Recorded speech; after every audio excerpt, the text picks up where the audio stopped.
ట్రంప్లో సామ్రాజ్యవాదం కట్టలు తెంచుకుంటోందా? సుదూర దేశాలపైన ఎందుకు కన్నేశారు? గ్రీన్లాండ్ను అమ్మబోమంటున్న డెన్మార్క్పై పగబడతారా? పనామా కెనాల్ను లాక్కుంటాం, కెనడాను కలిపేసుకుంటామని ట్రంప్ ఎందుకు మాట్లాడుతున్నట్లు? కాలం చెల్లిన సామ్రాజ్యవాదాన్ని ఎందుకు పట్టుకుని వేలాడుతున్నారు? పనామా కాలువను అమెరికా వెనక్కి తీసుకుంటుందని హెచ్చరించారు. ఉత్తర అమెరికా ఖండం మొత్తాన్ని యుఎస్ గా మార్చాలనే ఆలోచనలో ట్రంప్ ఉన్నారా అనే అనుమానాలు తలెత్తుతున్నాయి. తాజాగా డెన్మార్క్ ఆధీనంలోని గ్రీన్లాండ్ కొనుగోలు చేస్తామంటూ చెప్పుకొచ్చారు. గతంలో అధ్యక్ష పదవిలో ఉన్నప్పుడు కూడా ట్రంప్ ఈ ప్రతిపాదన తెచ్చారు.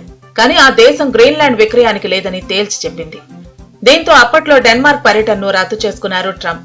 డెన్మార్క్ లోని యుఎస్ రాయబారికి కెన్ హౌరీని నియమించిన వేళ మరోసారి తన మనసులోని మాటను బయటపెట్టారు డొనాల్డ్ ట్రంప్.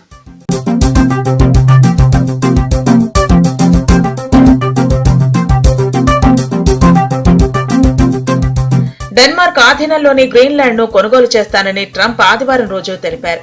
78 ఏళ్ల డెన్మార్క్ కుంటున్నట్లు తెలిపారు. ముఖ్యంగా అక్కడి సహజ వనరులకు ట్రంప్ ఆకర్షితుడయ్యారు.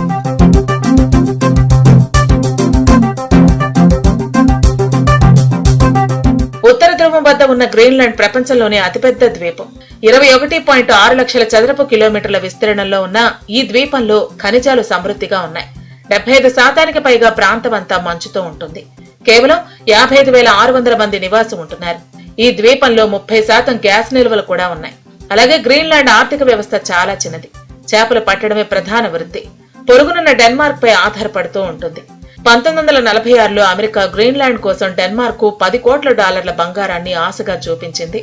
అలాగే 2019లో సుమారుగా $1.4 బిలియన్ ఇస్తామని చెప్పింది. అయినా డెన్మార్క్ నో చెప్పింది. గ్రీన్లాండ్ ను కొనుగోలు చేయాలి అంటే డెన్మార్క్ తో పాటు గ్రీన్లాండ్ ప్రజలు ఒప్పుకోవాలి. కానీ గ్రీన్లాండర్లు వ్యతిరేకించే అవకాశం ఎక్కువగా ఉంది. అంతేకాకుండా అంతర్జాతీయ చట్టాలు మరియు ఒప్పందాలు కూడా ఇందుకు ఒప్పుకోవాల్సి ఉంటుంది. అమెరికా గతంలో భూభాగాన్ని కొనుగోలు చేసిన చరిత్ర ఉంది.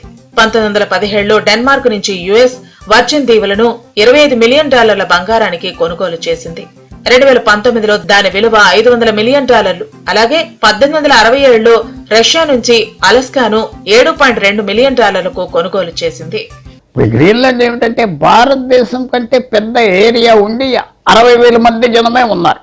ఆ భూమి మాకు ఇచ్చేయి అని అమెరికా అంటుందంటే అమెరికన్ చరిత్రలో కూడా ఇలా సామ్రాజ్యంగా పెరుగుదాం, ఎక్కువ భూమి కొనుక్కుందాం, ఎక్కువ భూమి ఆక్రమిద్దామని కొత్త కాదు. 1807లో అప్పుడు వాళ్ళు అలా ఫ్రాన్స్ నుంచి లూయిజియానా రాష్ట్రం అని కొన్నారు. 1967లో అలాస్కా నుంచి రష్యా నుంచి అలాస్కా కొన్నారు. ఇవాళ అలాస్కాలో విశేషమైన ఆయిల్ అవి ఉండి అమెరికాకు ఉపయోగపడుతుంది. 1967లో మళ్ళీ వాళ్ళు అమెరికా కాలిఫోర్నియా మెక్సికోతో మాట్లాడి కాలిఫోర్నియా కొన్ని ప్రాంతాల అగ్రిమెంట్తో బలవంతంగా ఆక్రమించేసి కొన్నట్టుగా చూపెట్టారు. కెనడాను కలిసిపోమన్నాడు. ఇది కొత్త ఆలోచన కాదు అమెరికాలో. అది అమెరికన్స్ కూడా ఇది చాలా ఆనందపడతారు. మన దేశం ఇంకా పెద్ద చేస్తున్నాడు ట్రంప్, ఆయనకున్న అనుభవంతో రియల్ ఎస్టేట్తో చేస్తున్నాడని అమెరికన్స్ కూడా చాలా ఆనందపడుతున్నారు. ఇప్పుడు వచ్చిన ప్రాబ్లం ఏంటంటే ప్రపంచంలో ఎవరు ముందల భూమి ఆక్రమిస్తే వాళ్ళది. Iceland, island, Sweden, Norway, Denmark దేశాలకు దగ్గరగా ఉంటుంది గ్రీన్లాండ్. ఒక విధంగా చెప్పాలి అంటే కెనడాకు దగ్గరే. అమెరికాకు చాలా దూరం అయినప్పటికీ గ్రీన్లాండ్ ను కలిపేసుకుంటూ ఉత్తర ధ్రువంపై ఆధిపత్యానికి ఉపయోగపడుతుందని అమెరికా భావిస్తోంది. ఇటు లాటిన్ అమెరికా దేశం పనామాపై ట్రంప్ తీవ్ర ఒత్తిడి చేస్తున్నారు. పనామా కాలువను జాయింట్ గా అయినా మెయింటైన్ చేయాలని భావిస్తున్నారు. ఎందుకంటే ఏటా ఈ మార్గం ద్వారా దాదాపు 23 లక్షల కోట్ల రూపాయల వాణిజ్యం జరుగుతోంది. 2017లో తైవాన్ తో పనామా దౌత్య సంబంధాలను తెంచుకుంది. చైనాతో సంబంధాలను ఏర్పరచుకుంది. చైనా భారీ పెట్టుబడుల కారణంగా పనామాకు ముఖ్యమైన మిత్రదేశంగా మారింది. పనామా కాలువకు చెందిన 2 ఓడరేవులను హాంకాంగ్ కంపెనీలు నిర్వహిస్తున్నాయి. పనామా కాలువ ఉన్నది చైనా కోసం కాదని డొనాల్డ్ ట్రంప్ ఉద్దేశం. అందుకే ఈ కెనాల్ అక్రమార్కుల చేతుల్లోకి వెళ్లిందని ఆయన ఆరోపిస్తున్నారు.